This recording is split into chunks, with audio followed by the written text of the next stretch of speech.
여러분들 장례식에 다 참석해 보셨죠? 장례식이 거행되는 가운데 관 속에 고인이 벌떡 일어나서 나온다면 여러분 기쁨이 크겠습니까? 두려움이 크겠습니까? 두려움이 더 클 것입니다. 나사로가 죽음에서 걸어 나오는 장면은 매우 충격적입니다. 옆에 예수님이 계셔서 좀 괜찮았겠지만 예수님이 안 계셨다면 나사로가 다시 살아난 장면은 지켜보던 사람들에게 너무나 무섭고 놀라운 일이었을 것입니다. 2000년 전 지구 반대편의 한 유대 마을에 있었던 이 일이 우리에게 도대체 무슨 의미가 있기에 우리는 이 시간 이 말씀을 상고하고 있을까요? 저는 목회자의 아들로 태어나고 자라서 한 번도 교회를 떠나본 적이 없습니다. 중학교 때 말씀의 은혜를 받아 잠을 이룰 수 없을 만큼 큰 평안을 누린 이후로 평생을 하나님께 드리기로 헌신했습니다. 그렇게 신학대학원 2학년이 되었고 어느 날 한 목사님의 설교를 들으면서 하나님과의 관계가 흔들리기 시작했습니다. 그때 그 목사님의 질문이 이렇습니다. 그리스도의 십자가와 나와 무슨 관계가 있느냐? 2000년 전 지구 반대편에서 일어난 그 일과 현재 나와 무슨 관계가 있느냐? 알렉산더 대왕이 땅을 정복한 사건이 역사적 사실이지만 현재 나와 아무 관계 없는 것처럼 예수의 십자가도 그냥 역사적인 사건일 뿐 나와 아무 관계가 없다고 느껴진다면 아무리 교회에 오래 다녀도 아무리 열심히 봉사를 해도 아무리 신학을 공부해도 소용이 없다라는 말씀이었습니다. 당시 저는 신학 공부를 하고 있었기 때문에 특별히 이 말씀이 저의 가슴에 콕 박혀왔습니다. 예수 그리스도의 십자가가 역사적인 사건이고 모든 사람을 대속해서 죽으신 것에 대해서는 한치의 의심도 없었지만 그 사건이 2000년 후 지구 반대편에 사는 현재의 나와 어떤 관계가 있는지 규명하는 것, 그걸 위해 고민하기 시작했습니다. 지금은 아주 자신 있게 말할 수 있습니다. 십자가 없이는 나의 정체성도 변하고 나의 삶의 목적도 변하고 나의 모든 것이 바뀝니다라고 분명히 말할 수 있지만 그때는 2000년 전 지구 반대편에서 일어난 그 역사적인 사건과 현재의 나와 어떤 관계가 있는지 많은 고민을 해야 했습니다. 오늘 본문 이 나사로의 살아난 사건 역시 마찬가지입니다. 그냥 하나의 역사적인 사건이고 나와 별로 상관없는 사건이라고 넘어갈 수도 있습니다. 하지만 만일 이 사건 가운데 2000년이 지난 지금까지 우리에게 전해주는 중요한 메시지가 있다면 그 메시지를 정확하게 이해하는 것은 매우 중요한 일입니다. 여러분, 이 나사로의 사건이 여러분과 무슨 관계가 있습니까? 여러분에게 무슨 의미가 있습니까? 나사로는 어쩌다 은혜를 얻고 생명을 연장한 그런 행운아가 아니라 예수 그리스도를 통해 전 인류에게 무슨 일이 일어났는지를 보여주는 그러한 사람입니다. 영어를 써서 죄송합니다. 근데 한국말로 이렇게 드라마틱하게 표현이 안 돼요. 그래서 영어로 이렇게 한번 써봤습니다. 우리 한번 같이 읽어볼까요? Walking out of death. 무덤의 그 어두움에서 빛으로 나오는 그 장면, 이 장면은 복음의 하이라이트입니다. 뭐라고요? 복음의 하이라이트. 이 일을 위해서 예수님이 오신 것입니다.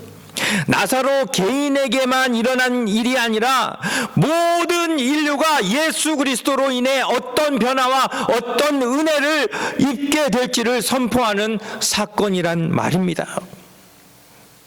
창세기에 정령 죽으리라 라는 저주 때문에 일단 무덤에 들어가면 그 누구도 나올 수 없는 것이 죄 지은 인간의 운명입니다. 그런데 이 나사로의 사건은 그 인간의 운명을 예수님이 바꿔버리신 사건입니다. 여러분, 상식적으로 생각해 보세요. 일단 죽으면 되돌릴 수 있습니까? 없습니까? 없어요. 살려면 어떻게 해야 돼요? 죽기 전에 손을 써야 합니다. 죽고 나면 모든 것이 끝납니다. 이것이 죽음의 권세입니다. 아무도 그 권세를 거스를 수가 없습니다. 그래서 마리아도 마르다도 조문객들도 예수님이 나사로가 죽기 전에 도착하지 않은 것을 갖다가 매우 안타까워했습니다. 죽음의 법칙과 죽음의 권세를 알기 때문입니다. 그런데 예수님은 그 죽음의 권세를 초월하신 분이시고 정령 죽으리라 라는 저주가 예수님 때문에 공식적으로 풀어졌음을 선포하는 그 사건이 바로 이 나사로 사건이라는 것입니다. 나사로 한 사람뿐이 아니라 모든 인류에게, 저와 여러분을 포함한 모든 인류에게 그동안 백전백승이던 죽음이 패배했다, 죽음의 패배를 선포하는 사건이란 말입니다. 그를 믿는 자는 누구든지 나사로처럼 무덤에서 걸어 나올 수 있음을 선포하는 사건입니다. 우리는 나라가 임하시옵고 라는 말씀을 상고하는 중입니다. 나사로가 walking out of death, 무덤에서 걸어 나오는 장면은 그의 나라가 임하는 절정의 모습입니다. 죽음의 통치를 벗어나 하나님의 통치로 나오는 장면이기 때문입니다.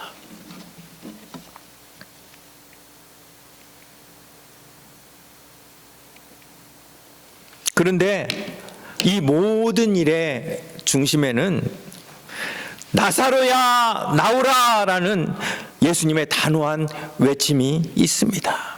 이 한마디 외침에 그동안 어둠을 관장하던 악한 권세들은 힘을 잃습니다. 그리고 나사로를 붙잡고 있었던 그 손을 놓고 빛에게 나사로를 내어주고 있습니다.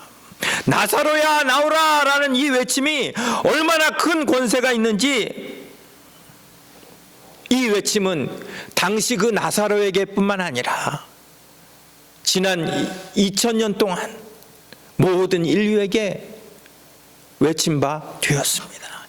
김은찬아 나오라, 아무개야 나오라 라는 외침으로 이어지고 있고, 그 예수님의 권세 앞에 어둠의 세력은 힘을 잃게 되는 것입니다. 20여 년 전에 저와 가깝게 지내던 한 목사님이 이 476 도로에서 교통사고로 돌아가셨습니다. 사고 직후에 병원에 혼수 상태로 누워 계신 목사님을 붙잡고 그 어머니 되시는 권사님이 눈을 떠요, 눈을 떠! 애타게 부르짖었지만 목사님은 끝내 눈을 뜨지 못하셨습니다. 아무리 믿음 좋은 어머니 권사님이라고 해도 죽은 아들에게 무덤에서 나오라, 죽음에서 나오라 명령할 권세는 없습니다. 어머니 역시 죽음으로부터 자유한 몸이 아니기 때문입니다. 모든 인간은 죽음의 권세 아래 놓인 운명입니다. 자기에게 닥쳐오는 죽음도 얻지 못하는 주제에 어찌 남의 죽음에 대해 감히 명령하겠습니까? 그런데 우리 예수님은 다르다는 것입니다. 정령 죽으리라는 저주가 예수님께는 미칠 수 없다는 것입니다. 그런데 문제가 있습니다. 그렇더라도 인간에게는 죽음에게 진 빚이 있습니다. 그 빚 때문에, 그 빚이 있는 이상 예수님도 인간의 죽음에 대해 뭐라 할 상황이 아니었던 것입니다. 그런데 예수님이 그 빚을 갚으셨다면 그때부터 상황이 달라집니다.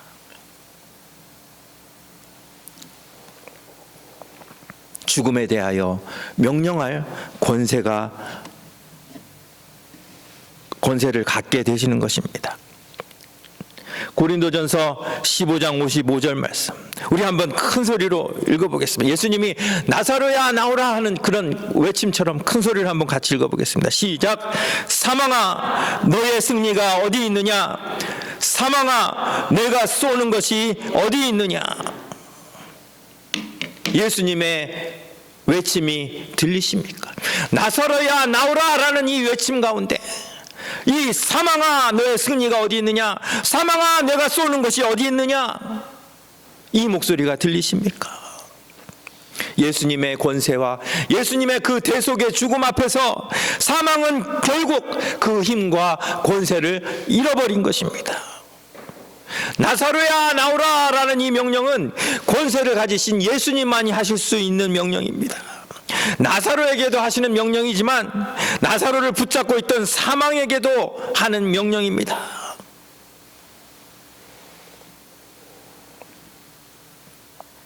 무덤과 세상은 돌 하나만 치우면 나올 수 있는 짧은 거리입니다.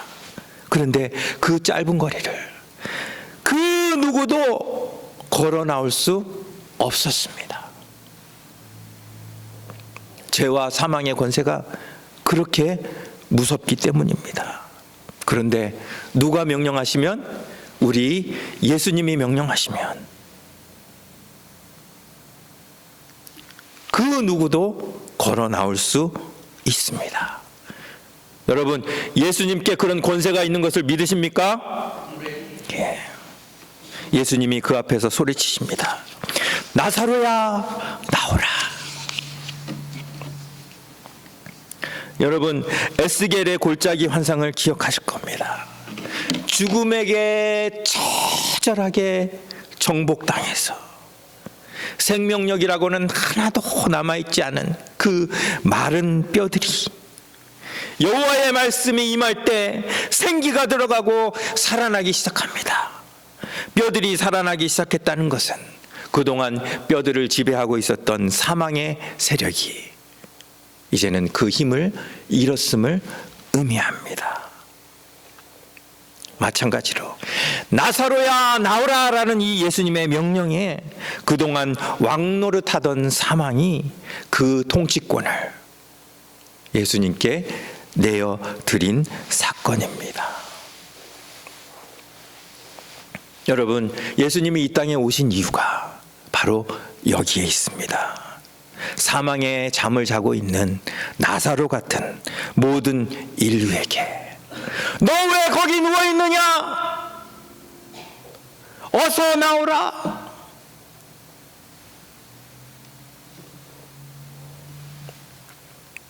우리가 시간이 없어서 35절부터 읽었지만 요한복음 11장에는 예수님의 감정이 막 이렇게 변화가 있어요. 기복이 있어요.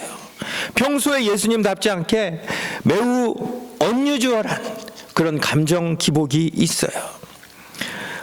3절과 4절을 보면, 이에 그 누이들이 예수께 사람을 보내어 이르되 주여 보시옵소서, 사랑하시는 자가 병들었나이다 하니, 예수께서 들으시고 이르시되 이 병은 죽을 병이 아니라 하나님의 영광을 위함이요 하나님의 아들이 이로 말미암아 영광을 받게 하려 함이라 하시더라. 나사로가 병이 들자 그의 누이들은 다급함으로 사람을 보내어 예수님께 나사로의 소식을 알립니다. 그런데 예수님은 그 다급함은 전혀 관심이 없는 것처럼 감정을 별로 드러내지 않으면서 그곳에 이틀을 더 머무십니다. 6절입니다. 나사로가 병들었다 함을 들으시고, 그 다음에 어디에요? 그 계시던 곳에 며칠을, 이틀을 더 유하시고. 자, 그 계시던 곳이 어딜까요? 예. 요한복음 10장 40절에 보면 다시 요단강 저편 요한이 처음으로 세례 베풀던 곳에 가사 거기 거하시니 이렇게 돼 있어요. 여러분들 성경 공부에서 다 배우셨죠? 자, 요한이 세례를 베풀던 곳이 어느 지역과 어느 지역입니까? 유대와 베레아 지역이에요. 그런데 자, 요단강 저편이니까 베레아 지역이겠죠. 예수님이 지금 베레아 지역에 머물고 계세요. 10장에서 예루살렘에서 유대인들이 예수님을 돌로 치려하자 요단강 건너편 베레아로 가셨던 것이에요. 자, 성경에는 베단이라는 지명이 두 군데가 나옵니다. 그런데 자, 예루살렘 근처에 있는 베다니, 즉 나사로가 살던 베다니가 있고, 그 다음에 요한복음 1장 28절을 보면 이 일은 요한이 세례 베풀던 곳 요단강 어디요? 건너편 베다니에서 일어난 일이다. 그러니까 유대 지역에도 베다니가 있고 베레아 지역에도 베다니가 있는 것입니다. 그렇죠? 예. 그런데 나사로가 살던 베다니는 아주 가까운 거리예요. 18절에 보면 베다니는 예루살렘에서 가깝기가 한 얼마쯤 되매? 오리쯤 되매. 그러니까 불과 한 2km 그렇죠? 그런데 자, 지도를 보시면 자, 예루살렘이 여기 있고 예루살렘에서 오리 정도 되는 베다니가 여기 있습니다. 그리고 여기서 요단강 건너편에 베다니가 또 있습니다. 베레아 지역에 베다니가 있는 거죠. 자, 요 두 베다니 사이에 거리가 약 28km라고 합니다. 직선 거리로. 자, 그런데 28km면 뭐 얼마 안 걸리겠지 생각하지만 유대는 광야와 고지대입니다. 그래서 장정의 걸음으로 꼬박 하루가 걸리는 그러한 여행길입니다. 그리고 여인이나 유아를 동반한 경우에는 보통 주막에서 1박을 해야 되는 그러한 거리입니다. 자, 그 먼 길을 오죽 급했으면 마리아와 마르다가 사람을 보내어서 예수님께 소식을 알렸겠습니까? 만일 예수님이 단순한 의사였다면 밤을 새서라도 나사로를 향해 달려오셨을 겁니다. 그런데 예수님은 그 소식을 듣고도 마리아와 마르다의 안타까움은 안중에도 없는 듯 이 베다니에 이틀을 더 유하십니다. 그러더니 이제 7절에서 자, 7절에서 예수님 뭐라고 말씀하십니까? 그 후에 제자들에게 이르시되 유대로 다시 가자. 자, 유대로 가자라고 하신 것은 예수님이 지금 유대가 아닌 베레아에 있다는 것을 짐작케 하죠. 그러자 제자들이 뭐라 말합니까? 8절에 제자들이 말하되 랍비여 방금도 유대인들이 돌로 치려 하였는데 또 그리로 가시려 하나이까? 예. 나사로의 소식을 듣고도 예수님이 곧바로 달려가지 않고 그곳에 머무시는 걸 보면서 제자들은 아마도 예수님이 유대인들을 두려워해서 나사로에 가지 못하고 안전한 곳에 머무신다고 생각한 것 같습니다. 그런데 예수님이 다시 유대 지역으로 가자라고 말씀하시자 또 돌 맞으려고 가십니까? 라고 묻는 거예요. 그러자 예수님이 자, 뭐라고 말씀하십니까? 자, 11절 말씀. 이 말씀을 하신 후에 또 이르시되 우리 친구 나사로가 잠들었도다. 내가 그를 깨우러 가노라. 유대 지역으로 가는 목적을 분명히 밝히십니다. 나사로를 깨우기 위해서 베다니로 간다는 것입니다. 그러자 제자들이 이렇게 대답합니다. 12절. 제자들이 이르되 주여 잠들었으면 낫겠나이다 하더라. 예수는 그의 죽음을 가리켜 말씀하신 것이나 그들은 잠들어 쉬는 것을 가리켜 말씀하신 줄 생각하는지라. 이에 예수께서 밝히 이르시되 나사로가 죽었느니라. 예수님은 나사로가 이미 죽었다는 것을 알고 계셨습니다. 그런데 이 죽음과 전혀 어울리지 않는 그런 감정을 예수님께서 15절에서 나타내십니다. 자, 15절 한번 같이 읽어볼게요. 시작. 내가 거기 있지 아니한 것을 너희를 위하여 어떻게 하노니? 기뻐하노니 이는 너희로 믿게 하려 함이라. 그러나 그에게로 가자 하시니. 다들 슬퍼하는 상황에 기뻐하신다니. 참 이해 안 되는 예수님의 감정입니다. 자, 그렇게 이제 베다니에 오셨습니다. 자, 17절에 예수께서 와서 보시니 나사로가 무덤에 있은 지 이미 며칠이요? 나흘이에요. 자, 그러면 계산을 한번 해볼게요. 베다니에서 베다니까지는 하루가 걸린다고 그랬죠. 그렇죠? 베다니에서 이쪽 베다니까지는 하루가 걸려요. 그러면 자, 예수님이 베레아에 머무신 이틀 플러스 베다니까지 오는 하루, 그러면 3일이 걸렸죠. 그러면 예수님이 나사로가 병들었다는 소식을 들은 후에 3일 만에 자, 나사로의 집에 도착을 하신 겁니다. 그리고 심부름꾼이 예수님께 오느라고 걸린 하루를 더하면 나흘이 됩니다. 결국 나사로가 언제 죽었다는 거예요? 심부름꾼이 출발하자마자 죽었다는 거죠. 그리고 그 소식을 듣고 예수님이 곧바로 달려갔다면 나사로가 죽은 지 며칠 만에 거기 도착했을까요? 이틀 만에, 머무신 이틀을 빼면 되니까 이틀 만에 도착하셨을 거예요. 굉장히 그냥 어리둥절하신 것 같은데, 예, 산수에 약하시나요? 예, 예. 그러니 나사로가 이미 그 소식을 가지고 온 사람이 말하기 전에 죽었다는 것을 예수님이 이미 알고 계셔요. 그렇기 때문에 서두르실 필요가 없었던 것이에요. 사람들은 어떻게든 죽기 전에 좀 오지 이런 마음이 있었지만 예수님은 죽음의 권세를 두려워하지 않기 때문에 그러시지 않았습니다. 자, 이런 배경 가운데 중간에 이제 예수님과 마르다의 이야기가 쭉 부활에 관한 그런 이야기가 이어지고 이제 나사로의 무덤에 이윽고 예수님이 도착하십니다. 그런데 예수님의 감정이 변합니다. 모든 걸 아시기에 처음부터 끝까지 담담하셔야 하는 그 예수님이 눈물을 흘리신 것입니다. 자, 33절부터 한번 보겠습니다. 예수께서 그가 우는 것과 또 함께 온 유대인들이 우는 것을 보시고 심령에 비통히 여기시고 불쌍히 여기사 이르시되 그를 어디 두었느냐 이르되 주여 와서 보옵소서 하니 예수께서 눈물을 흘리시더라. 불과 하루 전에는 내가 기뻐하노라 라고 말씀하셨던 그 예수님이 여기 사람들 앞에서는 심령에 비통히 여기시고 불쌍히 여기사 눈물을 흘리시더라 라는 이 말씀을 여러분 어떻게 해석해야 합니까? 예수님이 감정 기복이 좀 있으셨구나 이렇게 해석해야 합니까? 제가 만일 예수님을 가까이 모시는 제자였다면 뒤에서는 이렇게 말씀하시더니 사람들 앞에서는 함께 울어주네. 예수님한테 이런 이중적인 모습이 있단 말이야. 이렇게 생각을 할 수도 있는 상황이에요.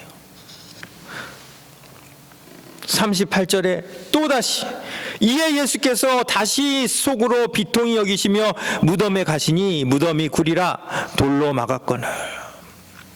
여러분,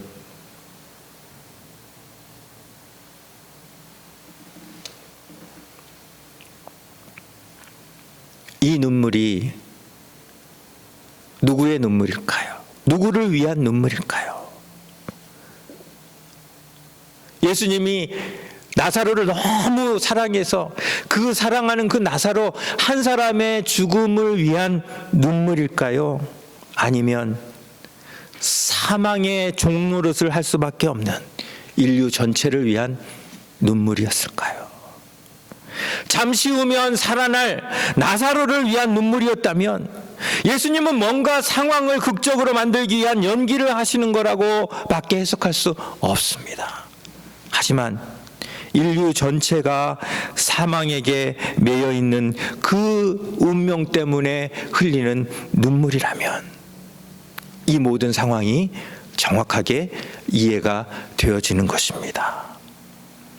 이 눈물은 나사로 개인의 죽음을 위한 눈물이 아니라 인류 전체의 그 피할 수 없는, 어찌할 수 없는 그 운명을 위한 눈물이었던 것입니다. 그렇다면 이게 한낱 인간 예수의 눈물이었을까요?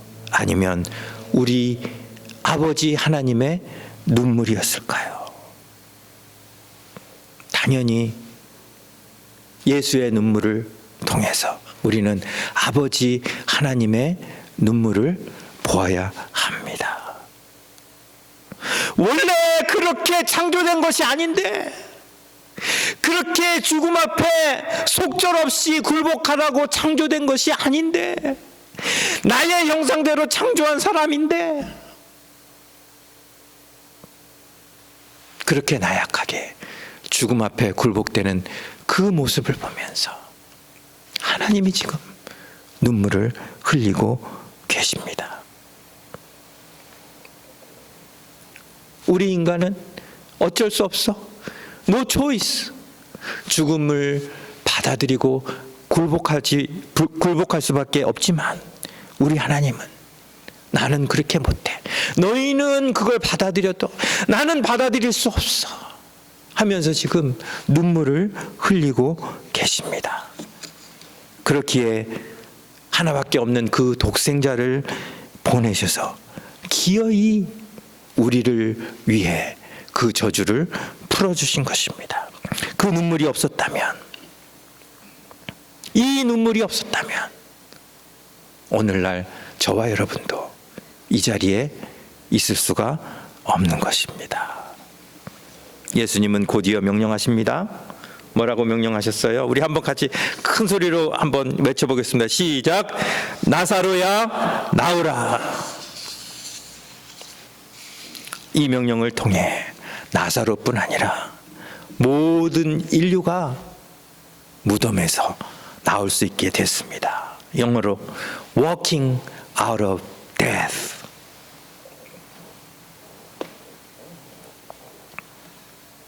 그렇기 때문에 여러분, 이 사건이 나사로라는 행운아가 단순히 몇십 년 생명 연장을 받은 사건으로 끝나서는 안 돼요. 예수님이 우리에게 주신 가장 위대한 선물을 우리가 이 사건을 통해 반드시 확인해야 하는 것입니다. 이 사건은 나라를 옮기는 사건이에요. 우리 지지난주에 살펴봤죠. 쾌락의 정원 기억하시죠? 예. 이 그림 기억하실 거예요. 쾌락의 정원, 이 셋째 칸, 지옥에서 둘째 칸으로 옮겨가는 것 같은 그런 느낌이 들지만 사실은 셋째 칸에서 둘째 칸이 아니라 첫째 칸, 에덴 동산, 처음 창조되었던 그 새하늘과 새 땅으로 옮겨지는 그림을 이 요한복음 11장에서 우리가 볼 수 있어야 합니다. 예수님은 지금도 우리에게 말씀하십니다. 아무개야 나오라. 너 지금 왜 거기에서 묶여 있느냐? 거기에 왜 매여 있느냐? 나오라 말씀하십니다. 그 권위 있는 예수님의 목소리에 우리 모두 묶여져 있는 곳에서 나와 예수님을 찬양하며 맞이하는 그 모습이 바로 나라가 임하는 모습입니다. 4절 말씀입니다. 예수께서 들으시고 이르시되 이 병은 죽을 병이 아니라 하나님의 영광을 위함이요 하나님의 아들이 이로 말미암아 영광을 받게 하려 함이라 하시더라. 단순히 의사로서의 영광, 단순히 생명을 연장시킨 정도의 영광이 아니라 이 땅 위에 모든 인류에게 walking out of death, 나라를 옮길 기회를 주신 분의 영광이라는 것입니다. 예수님의 개인적인 감정 때문에 흘린 눈물이 아니라 아버지의 마음을 대변하는 이 눈물을 보면서 아직도 무덤에 누워있는 그의 백성들을 보시며 흘리시는 그 아버지의 눈물을 이제는 누가 흘려야 합니까? 이제는 저와 여러분, 우리가 흘려야 합니다. 무덤 속에 나사로를 보며 외치셨던 나사로야 나오라 했던 그 외침을 이제는 누가 외쳐야 합니까? 저와 여러분들이 이웃을 향해 외쳐야 합니다. 그렇기에 우리는 오늘 우크라이나 백성을 위해 아버지의 마음으로 헌금했습니다. 물질만 전달되는 것이 아니라 아버지의 눈물이, 나사로야 나오라 하는 이 예수님의 외침이 함께 전달될 수 있도록 기도해 주시기 바랍니다. 나사로야 나오라 라는 이 외침을 위해서 예수님이 어떤 대가를 치르셨는지 우리는 잘 압니다. 이 외침이 바로 복음입니다. 예수님이 그렇게 명령하시는데도 아직 붕대에 감겨 누워서 어두운 무덤 속에서 나올 생각을 하지 못하고 있는 백성들이 있습니다. 하나님께서 오늘 이 말씀을 통해서 저와 여러분들에게 아버지의 눈물 그리고 예수님의 그 외침을 주시기를 바랍니다. 예수님의 권능으로, 예수님은 그냥 외침만 주신 것이 아니라 그 권세도 우리에게 함께 주셨어요. 그래서 아무개야 나오라 외칠 수 있는 우리 모든 길교의 성도들 다 되시기를 간절히 바랍니다. 기도하겠습니다.